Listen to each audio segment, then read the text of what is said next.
हम्म, दो circuit present होते हैं। एक हमारा प्रेजेंट होता है रेजोनेटर सर्किट जिसको हम पेशेंट सर्किट बोलते हैं, और एक हमारा होता है ऑसिलेटर सर्किट जिसको हम क्या बोलते हैं, मशीन का सर्किट बोलते हैं। ट्यूनिंग का मतलब क्या होता है कि जब दोनों सर्किट एक दूसरे के इक्वल आ जाते हैं, उसको ट्यूनिंग बोलते हैं। जब तक आप क्या ट्यून करके देखते हैं, अगर आपने किसी को आपने नोब देखा होगा, अगर आपने नोब देखा होगा तो हम उस नोब को ट्यून करते हैं, उसमें क्या एक एमीटर लगा हुआ होता है, और आप क्या करते हैं, आप जैसे उसको ट्यून करते हो, आप थोड़ा बहुत ट्यून करना, आप ट्यूनिंग करना, आप ट्यूनिंग करके उस एमीटर को घुमा देना, कुछ टाइम बाद आप खुद देखोगे कि वो एमीटर वापस फिर अपनी जगह पे आके प्लेस हो जाएगा। उसका आइडियल जो रेंज होती है वो 250 के आसपास आपको मिलेगी। अगर आप उसको कितना भी नोब को घुमा देना, अगर आपने HWD ये देख रहे हो तो इसमें ये लगा ट्यूनिंग, इसका काम क्या होता है, ये आप अपने आइडियली ट्यूनिंग फॉर्क, इस क्या क्या है, ये मशीन का सर्किट है और रेजोनेटर सर्किट है जो वो पेशेंट का है। आप इन दोनों को ट्यून करके घुमा के ट्यून करके दोनों को एक दूसरे के इक्वल ला रहे हैं, यानी दोनों सर्किट को कंप्लीट कर रहे हैं। जब दोनों सर्किट एक दूसरे के इक्वल हो जाएंगे तब सर्किट कंप्लीट होगा और मैक्सिमम आपको रिस्पॉन्स मिलेगा। इसको ट्यूनिंग ऑफ द सर्किट बोलते हैं।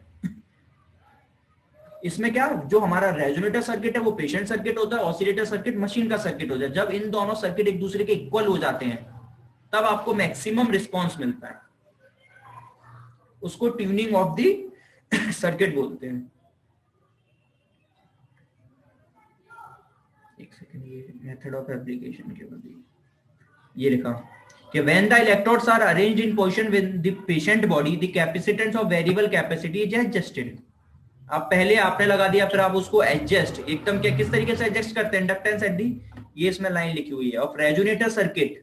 जो रेजोनेटर सर्किट कहां बनता है, पेशेंट बॉडी में, is equal to the oscillator circuit. हमारा मेन काम यही है कि पेशेंट के सर्किट को और मशीन के सर्किट को एक दूसरे के इक्वल कर दो। जैसे ही आप इक्वल कर देंगे तो वहां पर मैक्सिमम एनर्जी का ट्रांसफर होगा। ये बिल्कुल इस तरीके से है, आप बिल्कुल समझिए, ये दो पाथ, एक ये रहा पाथवे, एक ये रहा पाथवे। अब अगर ये बीच में गैप प्रेजेंट, अगर आप दोनों एक दूसरे को बिल्कुल एक साथ लेके आ जाएंगे, बिल्कुल एक साथ कनेक्ट कर देंगे तो बिल्कुल मैक्सिमम एनर्जी ट्रांसफर होगी। तो आप क्या करते हैं, बिल्कुल धीरे धीरे से ट्यून करके देखते हैं, सर्किट को घुमाते हैं, क्योंकि अगर आपको सर्किट का याद है तो उसमें क्या एक रिफ्लेक्टर भी लगा हुआ था। जो आपको अगर सर्किट याद है, ऑसिलेटर सर्किट में क्या आप उसको डिफ्लेक्ट करके एक एमीटर लगा था जिससे आप उसको चेक कर सकते थे। अगर आपको फर्स्ट ईयर का याद है, मैं आपको दिखाऊं इसमें, जस्ट अ सेकंड, ये देखो, ये यहां पर लगा हुआ है एमीटर, ये एमीटर लगा हुआ है, और ये वाला साइन आप समझते क्या कि आप इसको सर्किट को, ये वाला जो सर्किट है आप इसको क्या कर सकते हैं, चेंज कर सकते हैं, ये आपके लिए वेरिएबल। तो इसमें क्या होता है, ये वाला सर्किट है ये तो मशीन बना रहा है, और ये वाला सर्किट है ये जाके कल लगेगा पेशेंट से। तो आप इस सर्किट को क्या तब तक ट्यून करते हैं जब तक ये वाला सर्किट इस वाले सर्किट के कंप्लीट ना हो जाए, यानी ये दोनों एक दूसरे के इक्वल हो जाएं। जब दोनों ये सर्किट एक दूसरे के इक्वल हो जाएंगे तो मैक्सिमम एनर्जी ट्रांसफर होगी, यानी क्या मशीन जितना प्रोड्यूस करेगी वो पेशेंट के अंदर उतना ही जाएगा। इसको ट्यून करना बोलते हैं। लेकिन जनरली ट्यून करने की जरूरत नहीं होती। अब ये पहले बहुत पहले था कि HWD के हमें बैठ के ट्यून करके देखना पड़ता था। अब जितनी भी HWD आती है वो खुद ही ट्यून रहती है, उनमें एमीटर रहता है। आप तो बस देख लो, एमीटर लगा होता है, मशीन जैसी आप पेशेंट को लगाओगे आप इंटेंसिटी इंक्रीज करोगे, विद इन 10 to 15 सेकेंड्स में आपको खुद दिख जाएगा कि उसने अपने आप को एडजस्ट कर लिया, अपने आप को ऑटो ट्यून कर लिया। मशीन अपने आप को खुद को ऑटो ट्यून कर लेती है। अब आपको फिर ट्यूनिंग करके जरूरत नहीं होती, आपको धीरे धीरे इसमें क्या करना पड़ता था, पहले पहले धीरे धीरे से घुमाते थे, बिल्कुल रिफ्लेक्ट करके देखते थे, जहां आप देखते थे अच्छा यहाँ मैक्सिमम एमीटर रिस्पॉन्स दिखा रहा है, इसका मतलब क्या है मैक्सिमम ट्रांसफर हो रहा है, तो अब वहां पर नोब को रोक देते थे। लेकिन अब ये बंद हो गया है, अब आप तो बस पैड लगाओ, एमीटर में आपको अपने आप ही थोड़े 10-15 सेकेंड बाद दिख जाएगा कि आपको मैक्सिमम रिस्पांस मिलने लग गया है। बॉडी खुद ही, मशीन ही खुद अपने आप को उसके अपने अकॉर्डिंग ट्यून करने लग गई है। किसी को आपको पुराने में और कोई डाउट? ये सारा हमने कंप्लीट कर लिया था, आज हमें ये हर हालत में खत्म करना है। ये सारा हमने खत्म कर लिया था, डोसेज ये पढ़ लिए थे। फिजियोलॉजिकल इफेक्ट्स पे हम आ गए थे, और वो फिजियोलॉजिकल इफेक्ट्स पे भी मैंने आपको चारों बता दिए थे। मेटाबॉलिज्म बॉडी में, जिसमें मैंने आपको बोला था कि वेंट ऑफ स्टेटमेंट याद रखना, ये आता है क्या कि any chemical change which is capable of being acylated is acylated by the temperature. की कोई भी चेंज आपके बॉडी में अगर उसमें टेंडेंसी है चेंज होने की तो वो चेंज हो जाएगा। किससे? टेम्परेचर के राइज करने से। इसी का फायदा हम उठाते हैं। बस हमारे बॉडी में हमने थोड़ा सा टेम्परेचर राइज करा, बॉडी में सब कुछ मेन मैंने आपको बोला ही था, ब्लड सप्लाई का रट्टा मार लो। ब्लड सप्लाई ऑक्सीजन लेके पहुंचनी है, ब्लड सप्लाई न्यूट्रिशन लेके पहुंचनी है, ब्लड सप्लाई डब्ल्यूबीसी लेके पहुंचनी है, ब्लड सप्लाई प्लेटलेट्स लेके पहुंचनी है, सब कुछ ब्लड सप्लाई को ही करना है। ब्लड सप्लाई वहां से वेस्ट प्रोडक्ट को हटाएगी, जितना कुछ है सब एक उसी पॉइंट के अंदर है। इंक्रीज ब्लड सप्लाई करा, फिर ये मैंने कहा था कि स्पेशल आप और पढ़ना है कि वो नर्वस टिश्यू पे भी दिखाता है क्या, heat alters conduction in the nerves it cells of sedation. यही मैंने आपको एक बात बहुत प्यारी कही थी कि पेशेंट को क्या लगता है इफेक्ट, कि उसको सेडेटिव इफेक्ट दिखता है, उसको अच्छा लगता है, उसको सच लगता है कि पेन कम हो रहा है। माइक म्यूट कर लीजिए जो भी है।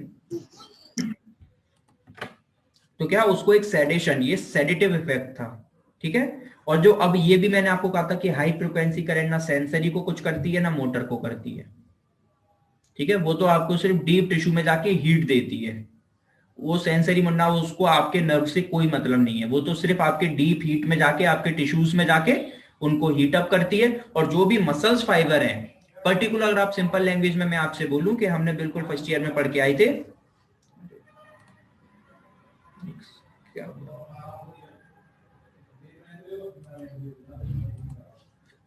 फर्स्ट ईयर में बिल्कुल पढ़ के आए थे, ये हमारी मसल वैली है, ये हमारा उसमें टेंडन है, फाइबर इसमें लगे हुए हैं, इस तरीके से फाइबर हैं।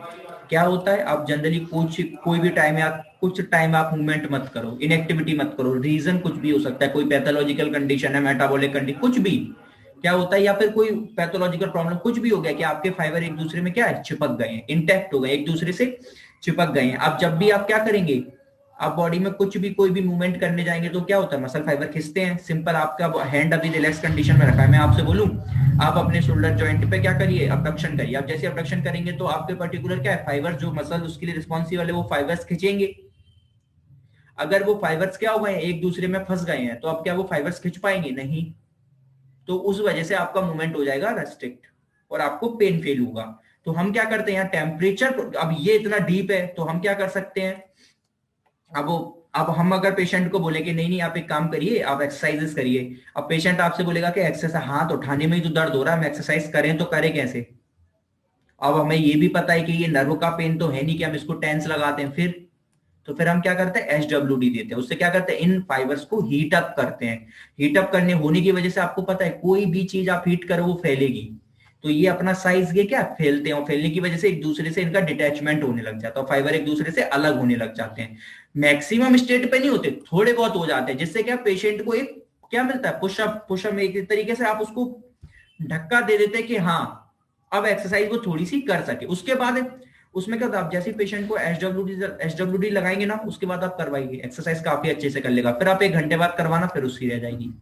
क्यों? क्योंकि फाइबर जब तक हीटअप रहते हैं तब तक वो बिल्कुल अपनी कंडीशन में होते हैं, फिर जैसे हीट लूज होती है वो फिर से अपनी नॉर्मल कंडीशन में आ जाते हैं। तो आपको फायदा उसी टाइम पे उठाना है। एसडब्ल्यूडी लगाने का प्रॉपर टाइमिंग भी वही होना चाहिए कि हमें पता है कि इसके बाद लगाने के बाद हम इसको पेशेंट को एक्सरसाइज पे लेके जाएंगे। बहुत से लोग मैंने देखे हैं क्या करेंगे, किसी को सपोज कोई भी प्रॉब्लम, बैक कुछ भी बैक पेन या फिर कोई भी प्रॉब्लम है या फिर उसको शोल्डर स्ट्रेप कुछ भी, पहले एक्सरसाइज करवा रहे हैं।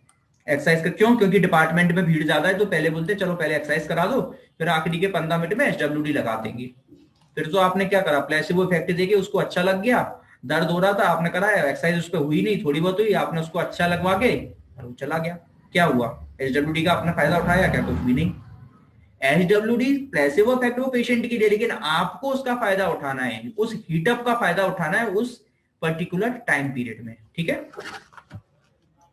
और ये क्या बोलते हैं, मस्कुलर टिश्यू में मैंने आपको बताया वो ही आखिरी का एक ही काम है कि फ्रेश ऑक्सीजन, वो ब्लड सप्लाई, न्यूट्रिशन देना, ऑक्सीजन देना और वेस्ट प्रोडक्ट को हटाना।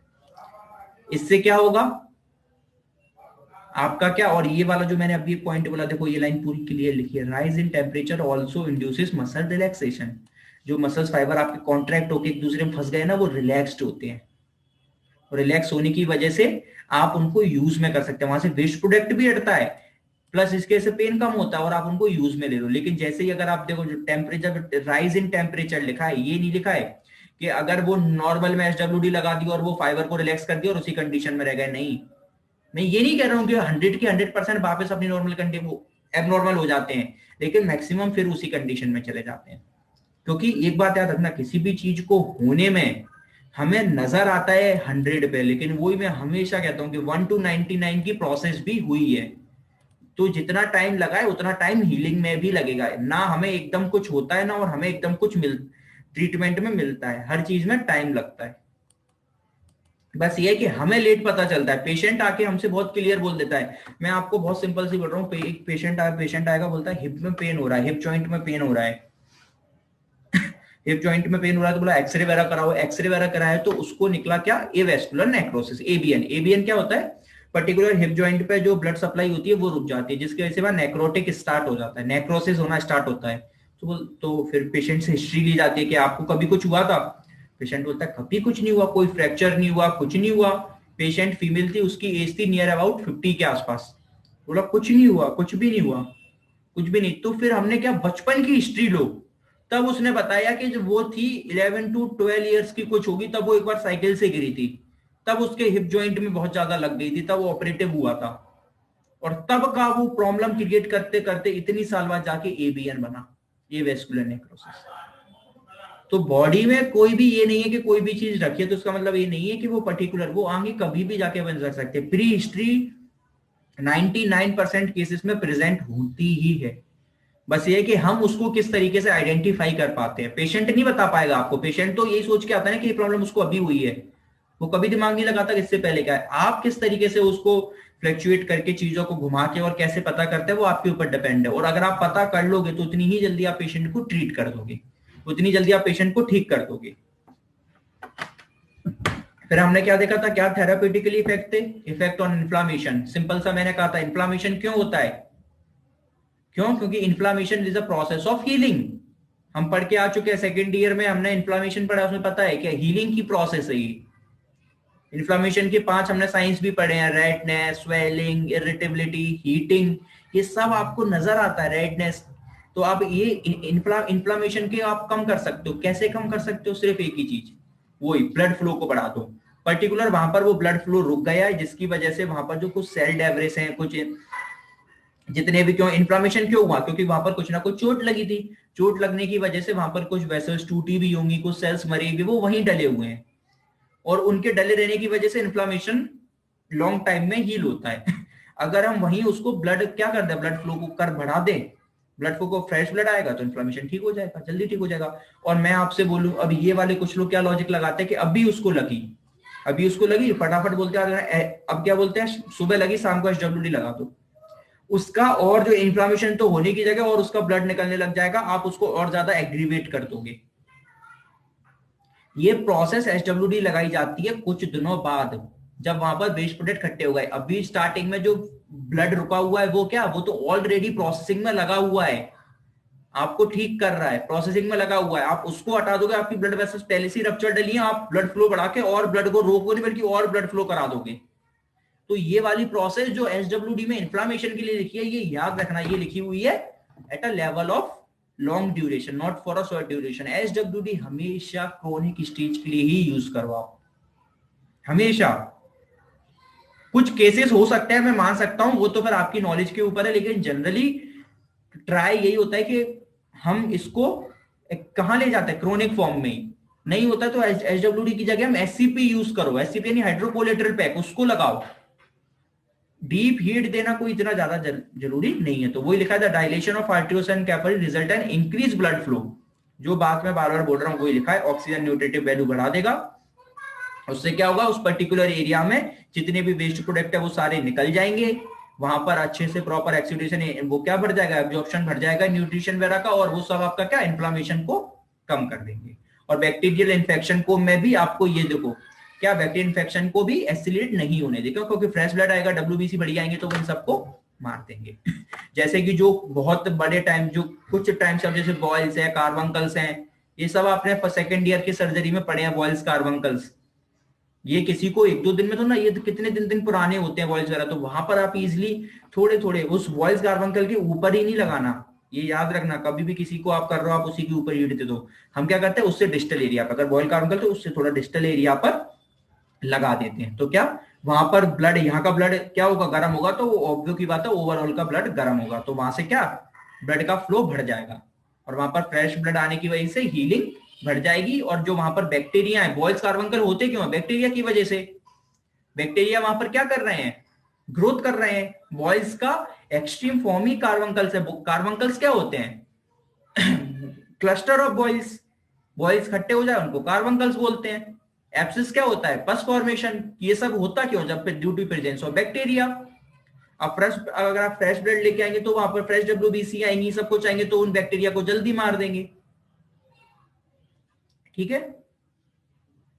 अब यहाँ पर एक बहुत अच्छी लाइन लिखी, ये चीजें पढ़ने, इन some cases short wave diathermy appears to aggravate the condition.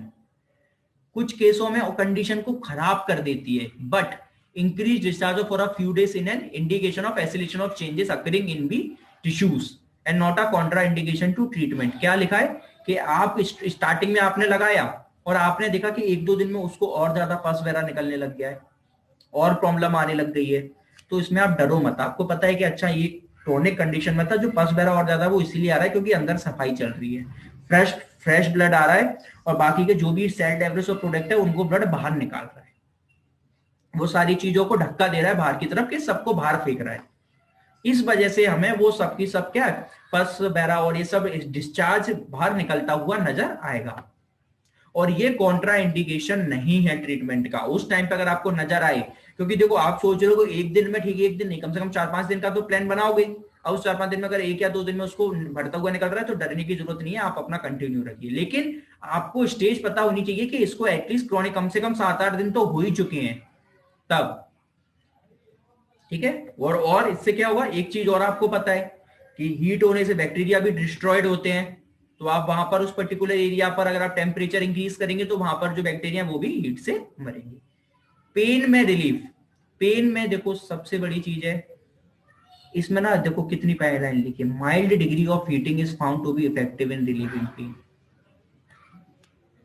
क्या कि पेन तो ये कुछ कम नहीं कर रहा, हम मेनली गरम गरम पेन में लगाते रहते हैं। हमें कहीं भी कुछ भी पेन हो रहा है हीटिंग लगाओ, कुछ भी पेन है हीटिंग लगाओ, हमारे माइंड में बैठा हुआ है कि हीट लगाने से पेन कम हो जाता है, बल्कि आपको वो पेन सिर्फ और सिर्फ कम होता है ड्यू टू सेडेटिव इफेक्ट।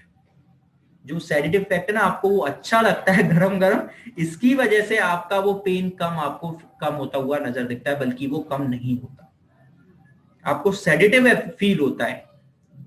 बिल्कुल इस वजह से it is been suggested that pain may be due to the accumulate. हाँ बस ये जरूर कर देता है आपका क्या, कि पेन अगर आपका वेस्ट प्रोडक्ट की वजह से हो रहा है, कि वहां पर बहुत टाइम हो गया वेस्ट प्रोडक्ट खट्टे रखे हैं, तो ब्लड फ्लो बढ़ने की वजह से वो वेस्ट प्रोडक्ट वहां से निकल जाते हैं, तो उसकी वजह से आपको पेन कम हो सकता है, वो रीजन है।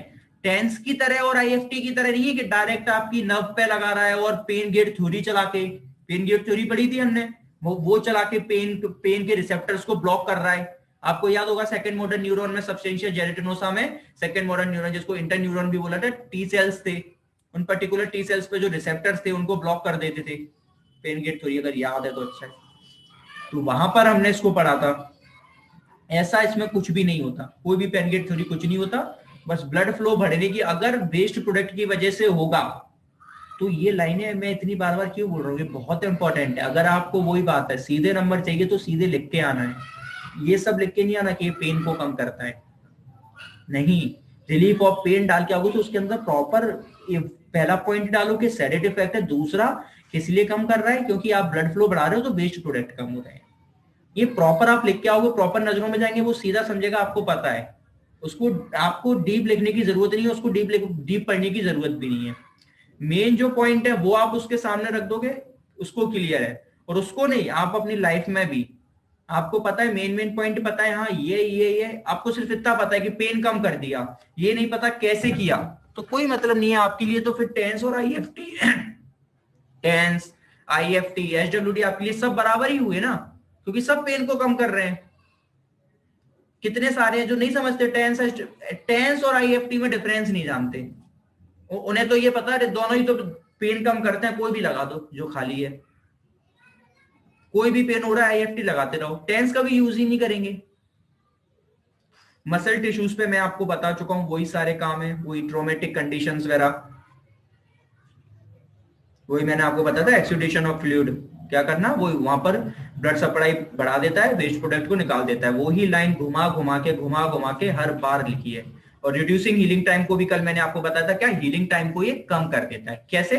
ब्लड सप्लाई को बढ़ा दिया, फ्रेश ब्लड पहुंचा तो हील जल्दी हो जाएगा। तो हीलिंग टाइम का या रिड्यूस हीलिंग टाइम का मतलब क्या है, जितनी टाइम में हील होना है उससे पहले हील हो जाएगा, आपने हीलिंग टाइम को कम कर दिया। डेंजर क्या हो सकते हैं? सिंपल सी चीज है, कोई चीज है तो सबसे बड़ा डेंजर उसका क्या होना है, बर्न ही होना है, और क्या होना है।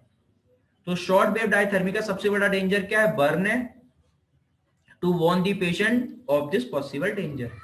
ठीक है, इन दो जो माइल्ड केसेस में अगर बर्न हुआ है तो क्या दिखेगा आपको, कुछ ज्यादा नजर नहीं आएगा। एक चीज याद रखना, बहुत अच्छा पॉइंट इसमें मालूम लिखा हुआ है जिसको हम बहुत ज्यादा नकारते हैं, क्या कि अगर पेशेंट को ऐसा फील हो रहा है वो जल गया और आपको स्किन पर रेड पैचेस दिख रहे हैं ना, रेड रेड एकदम, जिसको इरिथेमा बोलते हैं। इरिथेमा का मतलब होता है स्किन रेड रेड नजर आ रही है काफी, तो आप समझना आप बच गए। वो आपके लिए बुरा है, वो पेशेंट के लिए तो बुरा है कि पेशेंट क्या बोलेगा, क्या कर दिया, जला दिया, लेकिन आप बच गए। क्यों? क्योंकि उस कंडीशन में स्किन जल गई है, मतलब स्किन इरिटेट हुई है, डीप लेवल पे नहीं। और वहीं अगर व्हाइट पेचेस पड़ गए, white page surrounded bye redness area, समझ लो आपने नीचे तक चीजों को खराब कर दिया।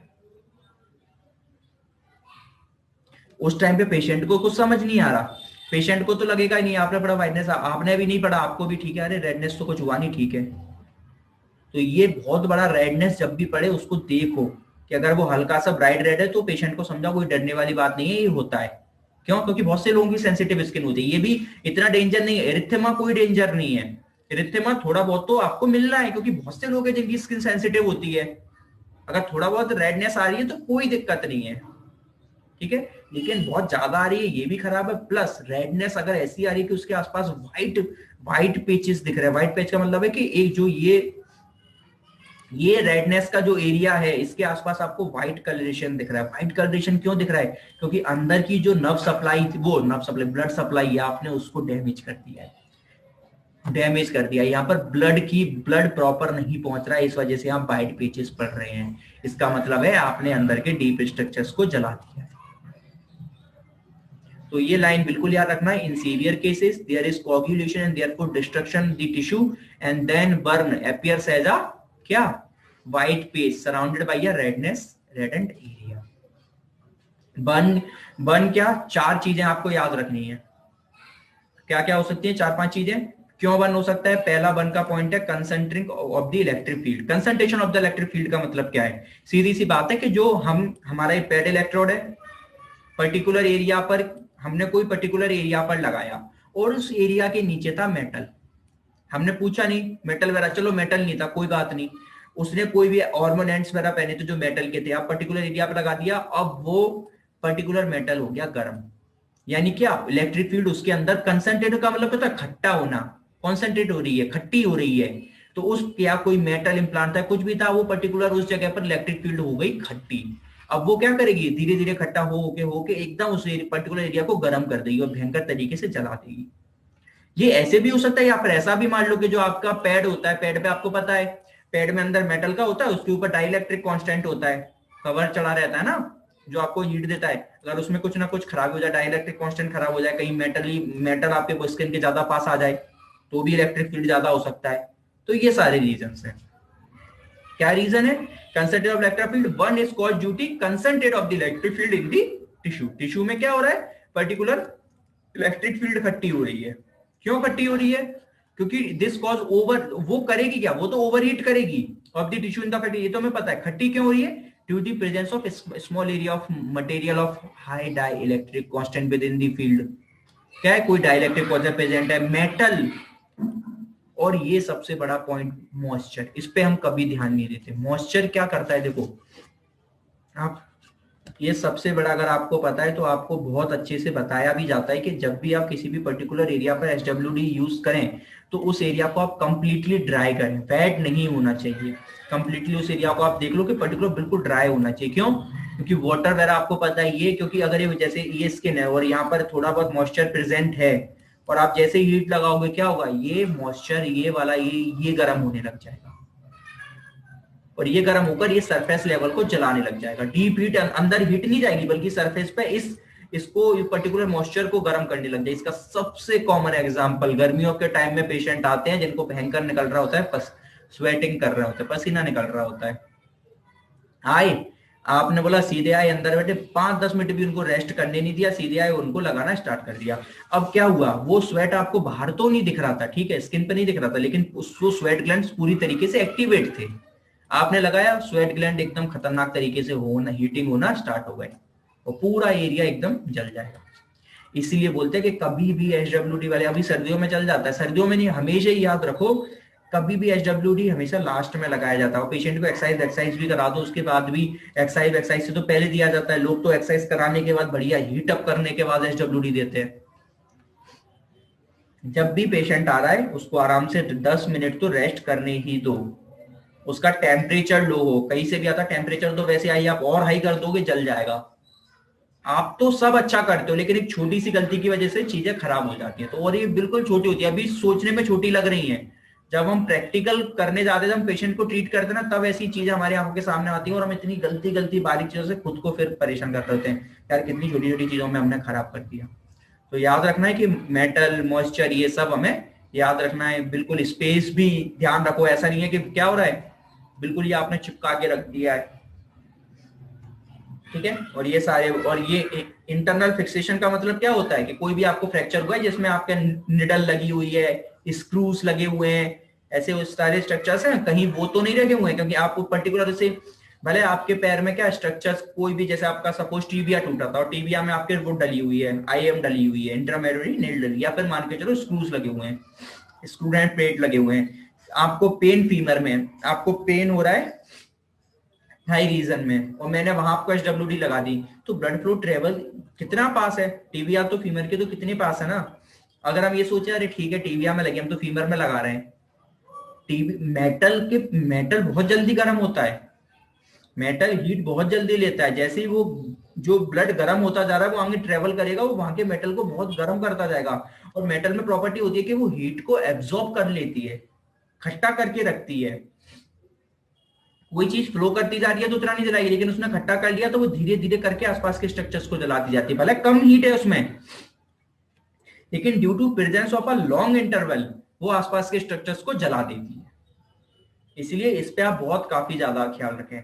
एक्सेस करंट का भी सेम वही मतलब है, क्या कि पर्टिकुलर कोई भी ऐसा रीजन हो गया, कुछ भी हो गया कि वहां पर क्या हो गया, पेशेंट जैसे सो गया, बहुत कॉमन रीजन है, इतना प्यारा सेडेटिव लगता है, पेशेंट सो जाता है, आपको पता नहीं चला, पेशेंट सो दिया, पेशेंट को धीरे धीरे बर्न हो रहा है, कोई कुछ पता नहीं है। क्योंकि अगर पेशेंट अगर कंडीशन एवेक कंडीशन में रहेगा, बिल्कुल जागा, वो तो आपको बता देगा कुछ गर्म हो रहा है, उसको इरिटेशन फील होगी, तुरंत आपसे बोल देगा कि गरम गरम लग रहा है, कुछ ज्यादा जरूरी कम करो।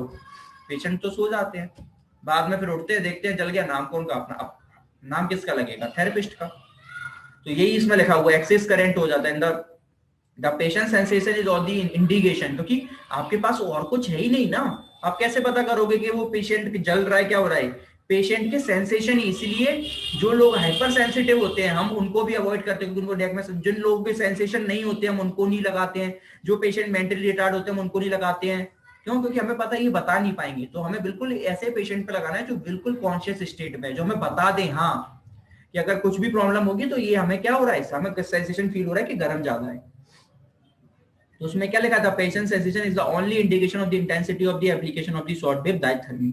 If excess current is applied due to any experience और क्यूटेनियस सेंसेशन, अगर वो सो गया, फील अस्लीप ड्यूरिंग ट्रीटमेंट, तो क्या हो सकता है, वहां पर पर्टिकुलर एक एरिया पर गर्म का वो तो सो गया है, पता तो कब चलेगा। तो इसका एक बहुत सिंपल सा फंडा बनाया गया है, बहुत सिंपल फंडा है कि आपको पता कैसे होना चाहिए कि इतनी हीट मिलनी चाहिए, अगर पेशेंट को भी नहीं है तो आपको पता कैसे होनी चाहिए। ये सिंपल है, आप अपने माउथ के पास हैंड रखिए, डॉर्सम ऑफ हैंड होता है ना, उसको रखिए, डॉर्सम यानी उल्टा हाथ करके उसको पास में रखिए और अपने हाथ से हवा को ब्लो करिए, तो आपको पता है गरम गरम हवा फील होती है।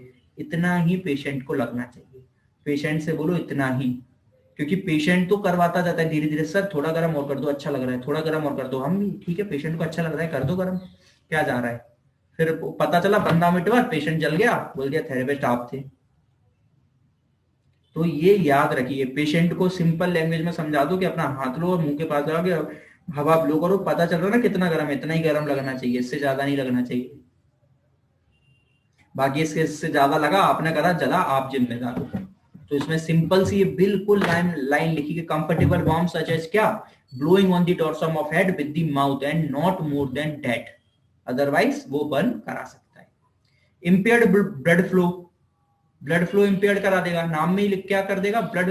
इंपेयर्ड ब्लड फ्लो का मतलब क्या है, पर्टिकुलर वो ब्लड फ्लो का में क्या आपका ब्लड प्रेशर बढ़ा रहा है, क्योंकि ब्लड क्या डायलेट हो रहा है, डायलेट होने की वजह से प्रेशर बढ़ रहा है। तो उससे क्या होगा, कोई पर्टिकुलर एरिया में प्रेशर बढ़ जाएगा, कहीं कम हो जाएगा, कहीं जहां आपने लगाया वहां ज्यादा हो गया। अब वहां ज्यादा होने की वजह से अगर तो ब्लड तो उतना ही है ना, इसका मतलब क्या है वो नीचे से ब्लड खींचेगा। तो ब्लड फ्लो बॉडी में डिफरेंट डिफरेंट पार्ट पर डिफरेंट होता है। हाइपर सेंसिटिव स्किन में बता चुका हूँ, जिनकी स्किन बहुत ज्यादा सेंसिटिव रहती है उनको नहीं लगाना। और दूसरा इसमें ये भी लिखा है कि जो लोग एक्सरे वगैरह, ये बहुत बड़ा पॉइंट है, जो लोग एक्सरे वगैरह करा के आते हैं ना, एक्सरे आप पेशेंट से पूछा करो, क्योंकि ये हमारे डिपार्टमेंट में बहुत होता है कि पेशेंट अभी आया डिपार्टमेंट से एक्सरे करा के आया और आपके पास आता और आपने एसडब्ल्यूडी लगा दी, तो दिक्कत हो जाएगी। क्यों हो जाएगी, क्योंकि एक्सरे क्या कुछ टाइम पीरियड के लिए टिश्यूज को क्या कर देता है, डिस्टर्ब कर देता है। सिंपल वर्ड में बोले तो उसको डिस्टर्ब कर देता है बिल्कुल। इसमें एक इंग्लिश में टर्मिनोलॉजी भी दी है, मैं आपको बता रहा हूँ, डेविटलाइजेशन करके लिखा है, डेविटलाइजेशन ऑफ टिश्यू, ये वर्ड यहाँ पे लिखा हुआ है, माइक्रोवेव डायथर्मी में लिखा हुआ है डेविटलाइजेशन ऑफ टिश्यू।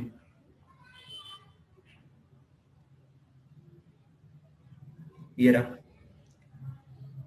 डेविटलाइजेशन ऑफ टिश्यू, इसका मतलब क्या होता है, वायबिलिटी, जो टिश्यू की वायबिलिटी होती है, जो उसके काम होते हैं उसको अल्टर कर देता है कुछ टाइम के लिए एक्सरेज की रेस। तो ये हमें ध्यान रखना होता है कि अगर पेशेंट एक्सरे वगैरह कुछ लेके आए, या फिर जो पेशेंट है वो खुद एक्सरे वगैरह क्लिक करता है या फिर एक्सरे खींचता है या वहां काम करता है, पर्टिकुलर वहीं से आ रहा है, तो आप पता करो, सीधा पूछो कि एक्सरे से कितनी देर पहले आप एक्सपोजर में रहे थे। एटलीस्ट कम से कम 2 से 3 घंटे तो उसको हो जाने चाहिए, तब आप उसको दो। ठीक है। और हाइपर सेंसिटिव स्किन हो गई, एक्सरे बोल दिया, लीड टच, अब ये तो बिल्कुल बेसिक चीज है कि लीड वगैरह आपकी डायरेक्ट स्किन से टच हो जाए तो आप जल ही जाओगे। फिर स्कैल्ड, स्कैल्ड का मतलब होता है मॉइस्ट एरिया, मैं बता चुका हूँ मॉइस्ट एरिया। तो वहां पर आपको क्या काम बोला गया है, बिल्कुल अगर आप जैसे damp towel use for treatment, damp towel का मतलब क्या, थोड़ी सी टॉवल अगर गीली हुई आपने नहीं देखी, आप क्योंकि आप टॉवल से रैप करते हो और टॉवल में थोड़ा सा क्या मॉइस्चर प्रेजेंट हो, तो बहुत ज्यादा गर्म कर देगा पर्टिकुलर एरिया को। तो आपको टॉवल भी एकदम ड्राई चाहिए, पेशेंट की स्किन भी देख लो बिल्कुल ड्राई है कि नहीं उस पर्टिकुलर एरिया पे, इसको बोलते हैं स्कैल्ड्स।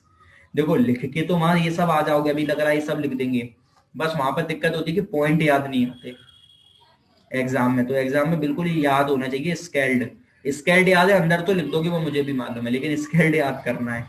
ठीक है ना, लाइन वाइन, जैसे इलेक्ट्रिक शॉक, अब इलेक्ट्रिक थेरेपी तो इलेक्ट्रिक शॉक लग सकता है, इसको मैं इतना डीप नहीं पढ़ता जा रहा हूँ, ये आप पढ़ते जाना। ओवरडोज देना, मैंने जैसे बात करी थी, मैंने आपको बताया था कि एक दिन में 10 मिनट से ज्यादा नहीं देना चाहिए। और पेशेंट क्या करते हैं, पेन के चक्कर में लगवाते रहते हैं, तो लगा दो कोई दिक्कत नहीं है, और हम भी लगा देते हैं कि पेशेंट को अच्छा लग रहा है। ये बहुत अच्छा पॉइंट लिखा है, प्रेसिपिटेशन ऑफ गैंग्रीन। ये ना बहुत से लोग कंफ्यूज होते हैं इस पॉइंट में, बोलते हैं कि गैंग्रीन कैसे बन जाएगा एचडब्ल्यूडी से। तो प्रेसिपिटेशन ऑफ गैंग्रीन यहाँ पर एक दिन के लिए नहीं बोला गया, ये बोला गया है कि आपने एटलीस्ट 15 से 20 दिन हो गए हैं तब कहीं जाकर ऐसे के चांसेस होते हैं। इसके चांसेस क्यों होते हैं, क्या होता है, मैंने अभी आपको बोला कि जो ब्लड सप्लाई अल्टर हो रही थी, इसमें क्या हो रहा था, पर्टिकुलर कुछ एरिया पर तो ब्लड सप्लाई, क्योंकि ब्लड तो उतना ही लिमिटेड है ना बॉडी में।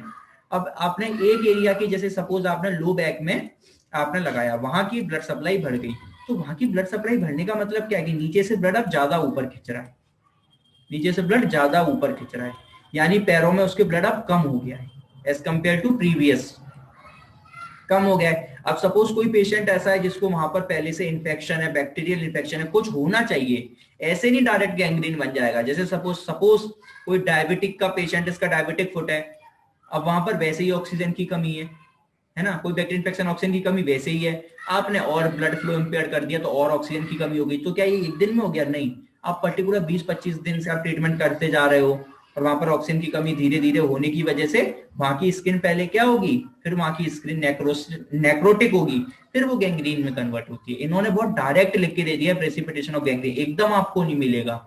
लिखा अंदर वही है जो मैंने आपको बताया, heat accelerates chemical changes including metabolic process in the tissue so increased the demand for oxygen. Ma'am अपन पर क्या मेटाबॉलिक चेंजेस होते हैं तो बॉडी में ऑक्सीजन की डिमांड तो होती है, और आप ब्लड फ्लो तो इंक्रीज कर देते हो, जिसकी वजह से कुछ जगह पर ब्लड फ्लो क्या हो जाता है, अल्टर्ड हो जाता है, be some impedance of the blood arterial in the tissue. उससे क्या होता है, डिमांड ऑफ ऑक्सीजन जितनी चाहिए उतनी नहीं मिल पाती है, और फिर उससे गैंग्रीन डेवलप हो जाता है। इतना डायरेक्ट गैंग्रीन डेवलप नहीं होता, पहले नेक्रोसिस होगा फिर फाइनली गैंग्रीन डेवलप होगा। फेंटेनेस का मतलब होता है चक्कर आना। अब सीधी सी बात है, लो बैक में कर रहे हैं तो ब्लड ऊपर से भी तो कम हो जाता है, ऊपर से कम होने की वजह से ऑक्सीजन की कमी हो जाती है ब्रेन में, हाई इसको बोलते हैं हाइपोक्सिया। हाइपोक्सिया होने की वजह से पेशेंट को चक्कर आता है। इसीलिए मैंने आपको बताया था कि पेशेंट को जब भी एचडब्ल्यूडी देते हैं लगाने के उसको 10 मिनट तक लेटे रहने दो, पेशेंट को बोलो मत कि सीधे उठ, क्योंकि ऑक्सीजन की कमी हो जाती है। इसको बोलते हैं फेंटनेस, चक्कर आना। Faintness produce by hypoxia of the brain following a fall in blood pressure. Particular देखो वैसे अभी अब इसमें क्या लिखा, ब्लड प्रेशर कम होना, कहां पर, इस एरिया पर नहीं जहां पर आपने एचडब्ल्यूडी लगाया, उससे दूर एरिया पर, ठीक है। इसमें ये लाइन लिखिए, so patient should not be allowed to rise up. ये मैंने बोली कि सीधे आप उसको खड़ा मत करिए आफ्टर ट्रीटमेंट, और पेशेंट को पानी वानी मतलब इसलिए क्योंकि क्यों हीट होता है तो बॉडी से क्या है, जो हमारे इलेक्ट्रोलाइट्स हैं और बॉडी फ्लूइड है वो भी तो बर्न होता है, हीटअप होता है, उसकी भी कमी होती है। तो इसलिए फिर पेशेंट को, वैसे तो जनरली ये रहता है कि पेशेंट को एचडब्ल्यूडी ट्रीटमेंट से पहले 1 ग्लास पानी पिलाना चाहिए और ट्रीटमेंट होने के बाद 1 ग्लास पानी पिलाना चाहिए, और 10 मिनट पहले बिठाओ ट्रीटमेंट के और 10 मिनट बाद तक बिठाओ ट्रीटमेंट के। अब इतना तो कोई नहीं करता। अगला पॉइंट है गिडीनेस। गिडीनेस कुछ भी नहीं है। गिडीनेस में क्या है, जो हमारी सर्कुलर कैनाल्स होती है, जो हमारे को जो ब्लड वेसल्स वगैरह हैं वो भी इससे अफेक्ट हो जाती है। क्या, electrical current apply to the head may cause giddiness due to its effect on the content of the semi circular canal. जो ये डायथर्मिक करंट होता है, जो हमारे बॉडी में कुछ कैनाल्स होती हैं ब्लड वेसल्स की, उन सबको क्या डिस्टर्ब कर देता है। और हमारी आइस में भी जो ब्लड वेसल ट्रांसफर कर रही है उन सबकी क्या, उन सबको भी डिस्टर्ब कर देता है, तो इससे आई पे भी इफेक्ट पड़ता है, ठीक है।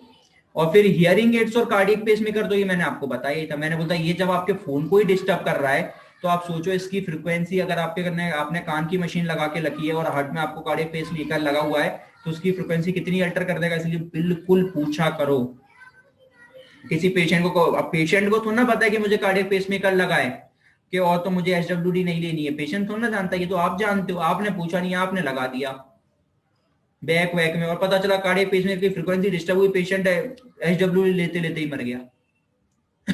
जिम्मेदार कौन होगा, आप पे केस लगेगा उसके मरने का। क्यों? क्योंकि आपने पेस मेकर लगे होने के बावजूद भी एचडब्ल्यूडी क्यों दी, जिम्मेदार आप हो, ठीक है। तो if short wave diathermy produce सब, इसलिए मैंने बोला भी था कि जहां भी एचडब्ल्यूडी रखते हैं उसके आसपास भी हम और कोई मॉड्यूलिटीज नहीं रखते, टेंस आईएफटीएन रखते हैं। क्योंकि उसकी वो फ्रीक्वेंसी को अल्टर करता है, डिस्टर्ब करता है। फोन भी नहीं रखते। और जैसे अदर इक्विपमेंट में आपका वही सब फोन वगैरह हो गए और सारी वो हो गई, जैसे लो फ्रिक्वेंसी की आपकी टेंस हो गई, आईएफटी आपकी हो गई, है ना, मीडियम फ्रिक्वेंसी में, इन सबको भी क्या अल्टर कर देता है। तो क्या बोला गया है कि कोशिश करो इन सब एपरेटस को उसके पास मत रखो। इसका एचडब्ल्यूडी का जो डिपार्टमेंट वो डिपार्टमेंट एचडब्ल्यूडी की जो केबिन होती है उसको अलग करा जाता है, थोड़ा अलग से रखा जाता है, ठीक है। कॉन्ट्रा इंडिकेशन क्या होंगे, ये बिल्कुल देखो सब में पढ़ते आ रहा हो, बिल्कुल बच्चों जैसी बात है। कहानी देनी वही तब से पढ़ते आ रहा है। ओपन वुंड पे नहीं देनी, सीधी बात है, मैंने वही बोला है। किसी को ओपन वुंड होके रखा है और ब्लड निकल रहा है, वहां तो नहीं, तो ब्लड और निकलने लग जाएगा। हेमरेज हो, मेटल हो तो नहीं, डिस्टर्ब स्किन सेंशन यानी हाइपर सेंसिटिव हो, या फिर सेंसेशन ही ना हो, तो दोनों केस में जल सकता है। वेनस थ्रोम्बोसिस, ये बहुत शानदार पॉइंट है। वेनस थ्रोम्बोसिस क्या कह रहा है, वेनस थ्रोम्बोसिस आप जानते हो क्या होता है, डीवीटी, डीप वेन थ्रोम्बोसिस। ये क्या होता है, ये जनरली प्रेजेंट होते हैं आपकी काफ मसल, आपने पीछे देखा लेग और बैक, लेग के बैक में ना जो पीछे की तरफ क्या होती है, वेन्स होती हैं। ये ओल्ड एज वालों में आपके देखें, उन वेन्स में क्या ब्लड खट्टा होने लग जाता है, ब्लड खट्टा होता है, क्लॉट की फॉर्म में खट्टा होने लग जाता है। उनकी आप ऐसे वेसल्स देखना, एकदम बाहर उभरी उभरी दिखेंगी, ये आपको दिखाई देता हूँ ये अच्छी, ये डीबीटी वैसे आपको पढ़ने को आएगी भी, डीबीटी आपको दिखाता हूँ। इससे अगर आप देख लोगे तो आपको फिर वो, तो ये आपको पेशेंट को ध्यान देना है कि अगर पेशेंट को, और ये जनरली फीमेल्स में ज्यादा मिलती हैं, प्लस ओबेस जो इनएक्टिविटी है, मोटे मोटे लोग हैं, थोड़ा जो काम वाम नहीं करते, उन लोगों में और ज्यादा मिलती है। क्यों? क्योंकि ड्यू टू इनएक्टिविटी ही ज्यादा बन जाती है वहां पर क्लॉट वगैरह। ये रहा, ये आपने देखे होंगे ओल्डे लोग के, देखो कितना। और कोई अच्छा डायग्राम, ये तो बहुत एक्सट्रीम कंडीशन पे हो गया, इतना तो नहीं।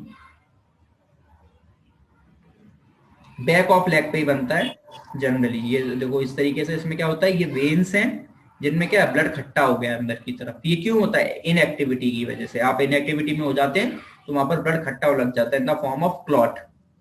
अब in the form of clot, तो इसका क्या इसका वैसे ट्रीटमेंट नहीं होता, इसका ट्रीटमेंट वैसे जनरली कुछ नहीं होता। इसमें ये आपके पास भी पेशेंट आएंगे, ये पेशेंट को क्या करना होता है, स्टार्टिंग में हम इनको क्या देते हैं, एंटी ग्रेविटी। इनको बोलते हैं पैर, जब भी लेटो तो पैर आप क्या करो, ऊंचे करके रखो, कोई भी चेयर वेयर पर रख लो, कुछ भी रख लो, आपको पैर ऐसे रखने हैं।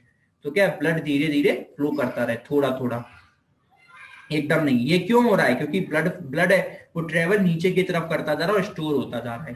तो आप उसको पैर कैसे उल्टे करके लेटो, धीरे धीरे करके, धीरे धीरे कर। और स्टोकिंग्स आती हैं, क्या मोजे आते हैं एक टाइप के, जो बहुत टाइट होते हैं, टाइट बैंडेज की तरह होते हैं, टाइट होते हैं, उनको पहन लेते हैं। तो वो इन वेन्स को अंदर की तरफ दबा के रखती हैं, बाहर से एक्सटर्नल प्रेशर लगाती हैं जिससे ब्लड फ्लो ऊपर चला जाए, जो ये ब्लड है वो धीरे धीरे ऊपर चला जाए। अब कुछ लोगों में ये बना होता है और हम क्या करते हैं, HWD हमने लगाई, HWD लगा दी पर्टिकुलर एरिया पे, देखा तो है नहीं। ब्लड जैसे ही गर्म होगा तो वहां पे जो क्लॉट बना था वो ट्रेवल कर जाएगा। अब वो जैसे ऊपर की तरफ ट्रेवल करेगा, एक चीज हमेशा याद रखना, ये आपसे पूछ सकते हैं कि क्लॉट की डायरेक्शन क्या होती है। हमेशा याद रखना टूवर्ड्स हार्ट, क्योंकि सारा ब्लड आपका जाना हार्ट में ही है।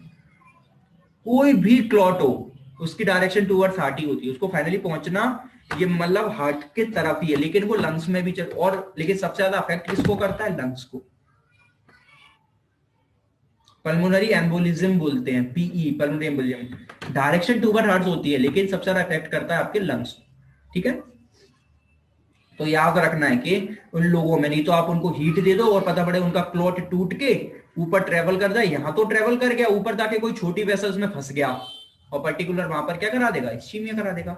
आर्टेरियल डिसीज का मतलब होता है, आर्टेरियल डिसीज कुछ होती है जहां पर क्या आर्टरी की जो क्या होती है, वॉल्स होती हैं, आर्टरी की वॉल्स होती है ना, वो खराब हो गई होती है। जैसे आर्टेरियल डिसीज एर्थरोस्क्लेरोसिस होता है, जिसको बर्गर्स डिसीज भी बोलते हैं, इसमें नाम नहीं है, होती है बर्गर्स डिसीज बोलते हैं, आर्थरोस्क्लेरोसिस बोलते हैं। उसमें क्या है, आर्टरी की जो वॉल्स होती है उसमें क्या है, क्लॉट बन जाते हैं। तो अगर ऐसे कोई आर्टरी, क्योंकि ब्लड का फ्लो तेज होना है और आर्टरी आप एकदम कुछ कर दो और उसकी वॉल वगैरह कमजोर है तो तुरंत रप्चर हो जाएंगी। मेंस्ट्रुएशन, ये बहुत खास ख्याल रखना होता है फीमेल में। क्यों? क्योंकि ड्यूरिंग मेंस्ट्रुएशन ब्लड वैसे ही लीक हो रहा होता है, फ्लो हो रहा होता है, तो आप मेंस्ट्रुएशन में लगा दोगे तो ब्लड फ्लो और तेज हो जाएगा, हैवी डिस्चार्ज होने लग जाएगा। वो क्या करा देगा, हेमरेज में अगर फर्दर इंक्रीज। प्रेगनेंसी में तो लगाना ही नहीं है, क्यों? क्योंकि इतनी फ्रिक्वेंसी होती है, बेबी को एबनॉर्मल कर देगा, ये तो आप समझ रहे हो। ट्यूमर वगैरह भी, कोई भी ट्यूमर को आपने हीटअप करा तो क्या हो जाएगा, बेनाइन वाला किसमें कन्वर्ट हो जाएगा, मैलिग्नेंट में, मेटास्टेसिस चालू कर देगा। और ये डीप एक्सरे वाला कोबाल्ट थेरेपी में बता ही चुका हूं आपको, ये इसमें लाइन लिखी, डेबिलाइजेशन ऑफ टिश्यू।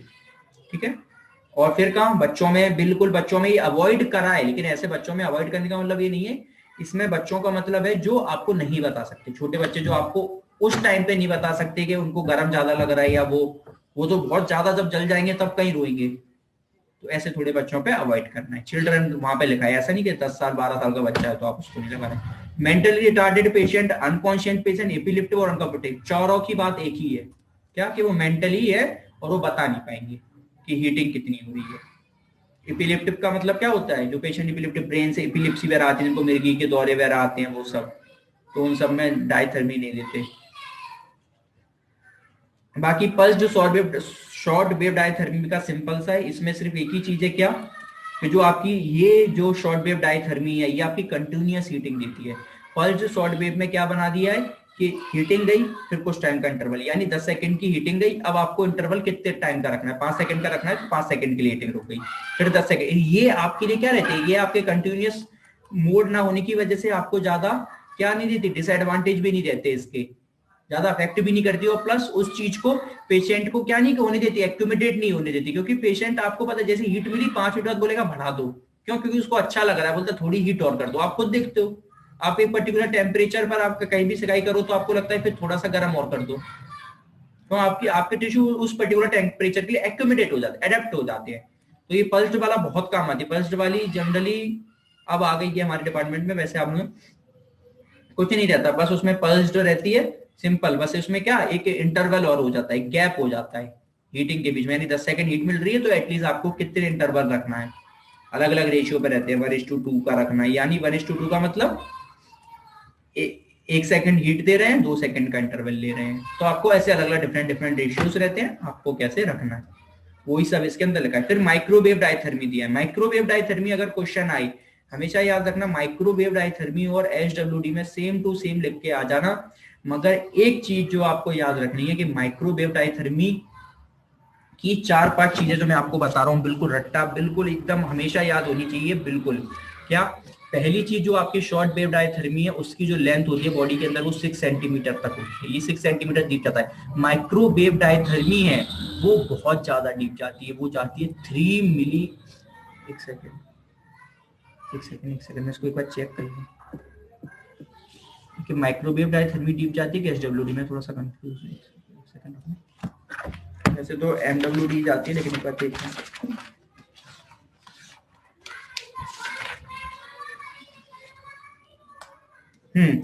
ठीक है, ये जाती, ये नियर अबाउट 6 सेंटीमीटर तक जाती है, और ये जाती है 1 सेंटीमीटर से लेके 1 मीटर तक। 1 सेंटीमीटर से, क्योंकि ये तो पता है डीप जाती है, वो थोड़ा जो डाटा था ना वो याद नहीं आ रहा था। 1 सेंटीमीटर से लेके 1 मीटर तक, यानी बहुत डीप जा सकती है, इसमें इतनी ताकत है। और microwave diathermy short wave diathermy से ज्यादा हीट प्रोड्यूस करती है। पहला पॉइंट क्या, माइक्रोवेव डायथर्मी ज्यादा डीप जाती है। दूसरा, ये किस पे वर्क करती है, ये माइक्रोवेव्स पे वर्क करती है, नाम ही लिखा है माइक्रोवेव पे वर्क करती है, माइक्रोवेव रेस होती है उन पे वर्क करती है। तीसरा पॉइंट, ये ज्यादा डीप हो गई। तीसरा पॉइंट, ये ज्यादा हीट प्रोवाइड कराती है, और ज्यादा डीप जाएगी तो ये ज्यादा डीप में आखिरी में क्या प्रेजेंट है, मसल्स ही तो है, तो जो डीप मसल्स होती हैं बहुत ज्यादा, तो वहां माइक्रोवेव डायथर्मी यूज करी जाती है। चौथी चीज, आप उसमें पढ़ के आए थे कि 2 सर्किट थे एसडब्ल्यूडी में, एक पेशेंट का सर्किट था, एक किसका सर्किट था, मशीन के अंदर। लेकिन माइक्रोवेव डायथर्मी में पेशेंट के अंदर कोई सर्किट नहीं बनता, दोनों सर्किट मशीन के अंदर ही बनते हैं। मैं जैसे एसडब्ल्यूडी में होता है ना कि आपको दोनों, एक सेकंड रुकना, मेरी क्लास आई यार, मर जाऊंगा, 35 मिनट पहले आया notification. We are commencing with online classes from 4 June. ठीक है, नहीं 4 जून नहीं है, जनवरी है। ठीक है, तो ये क्या समझ आ रहा है, ये डीप हो गया, और इसमें दोनों जो सर्किट हैं वो पेशेंट में नहीं बनते, वो दोनों सर्किट मशीन के अंदर ही बनते हैं। उसमें आप दोनों कनेक्ट करोगे तब इसमें हीट जाती है, इसमें दोनों सर्किट ऑलरेडी पेशेंट के वो मशीन के अंदर बने होते हैं, आपको तो डायरेक्ट हीट मिलती है, पेशेंट के अंदर कोई सर्किट नहीं बनता। और सिंपल सी चीज है, जितनी ज्यादा ये एडवांस है तो उतनी ज्यादा इसके डिसएडवांटेज भी है, ये उससे ज्यादा थोड़ी ज्यादा खतरनाक भी है, इसके कॉन्ट्रा इंडिकेशन उतने ही ज्यादा हैं, उतने ही ज्यादा इसके क्या है, डेंजर्स हैं। ये सब लिखा है, माइक्रोवेव डायथर्मी है, पढ़ लेना आप, यही सब लिखा है, इस तरीके से होती है। प्रोडक्शन आपसे नहीं पूछेंगे, प्रोडक्शन है नहीं है, वो प्रोडक्शन सेकंड ईयर में था ना, हमने एसडब्ल्यूडी का पढ़ा ना एमडब्ल्यूडी का। ठीक है, फिजियोलॉजिकल थेराप्यूटिकल यूजेस हो रहा, ये रहा पूरा जो मैंने आपको बताया। ये एसडब्ल्यूडी है वो 6 सेंटीमीटर तक करती थी एसडब्ल्यूडी, और ये 3 मिलीमीटर सेंटीमीटर तक करती है। डीप एज 6 सेंटीमीटर, ये थी किसकी, एसडब्ल्यूडी की, और उसकी मैंने अभी बताई 1 सेंटीमीटर से लेके 1 मीटर तक। ये सारे इसके डोसेज उससे भी कम देने होते हैं, 5 से 10 मिनट को ही देना होता है सिंपल फॉर्म में। ठीक है, और इसके भी सारे के सारे वो ही हैं, सेम वही बर्न है, वही मेटल इन टिश्यू, वही डेंजर, हियरिंग एट आई, सर्कुलेटरी, मेंसुरेशन, प्रेगनेंसी, वो ही सब लिख के आना है। और लॉन्ग वेव डायथर्मी में कुछ नहीं है, जो हमने लॉन्ग जो वेव्स पढ़ी थी, जो शॉर्ट वेव थी, उसमें लॉन्ग वेव्स को यूज कर लेते हैं बस। और इसमें क्या है, as the portability affordability is equipment good in long wave diathermy as compare to short wave diathermy. ये वैसे लॉन्ग वेव डायथर्मी जो अभी ये दिया ना, ये पुरानी बुक्स में है नहीं है, ये अभी न्यू बुक्स आई है ना, उसी में इतना ये 4-5 लाइन लिखी हुई है, ये मैंने भी नहीं पढ़ी है, क्योंकि मेरे पास जो बुक है ना उसमें है भी नहीं है लॉन्ग वेव डायथर्मी। बस ये है कि ये हाई फ्रिक्वेंसी इलेक्ट्रोमैग्नेटिक वेव तो थी, उसमें जो वेव शॉर्ट वेव यूज कर रहे थे, इसमें लॉन्ग वेव यूज करते हैं, बस इतना अंतर है, बाकी सेम टू सेम होती है। और लॉन्ग वेव होने की वजह से इसका इफेक्ट ज्यादा देर तक रहता है, ये इसका एसडब्ल्यूडी के ऊपर एडवांटेज है, बस और कुछ भी नहीं। किसी का कोई क्वेश्चन डाउट? हमारा हाई फ्रिक्वेंसी करंट खत्म हो गया। सर स्कैड बता दीजिए एक बार। किसके? सर स्कैड स्केल्ड का मतलब मैंने बताया था मॉइस्चर। सिंपल में चीज, कोई भी चीज वहां पर अगर मॉइस्चर प्रेजेंट है, कुछ भी प्रेजेंट है, तो उसको स्केल्ड बोलते हैं। वो क्या मॉइस्चर प्रेजेंट है, या फिर सपोज करो कि हमने जो टॉवल यूज करी है वो थोड़ी सी क्या वेट है, गीली है, तो वहां पर क्या करंट की इलेक्ट्रिसिटी खट्टी हो जाती है, तो वो ज्यादा हीट देती है। वो क्या है, वो अब कोई भी वेट एरिया है ना, तो वो जो पर्टिकुलर वहां पर जो वेटनेस प्रेजेंट है जिस फ्लूइड की वजह से, वो गर्म हो जाएगा और वो अपने अंदर हीट को स्टोर कर लेगा और वो पेशेंट को जला देगा। डायरेक्ट हीट नहीं पहुंच पाएगी पेशेंट के अंदर, वो हीट क्या सुपरफिशियली रह जाएगी और पेशेंट की डायरेक्ट स्किन को टच करेगी, जिससे पेशेंट जिससे जल सकता है। इसको बोलते हैं स्कैड्स। बैटरी लो हो गया। और किसी को कोई डाउट?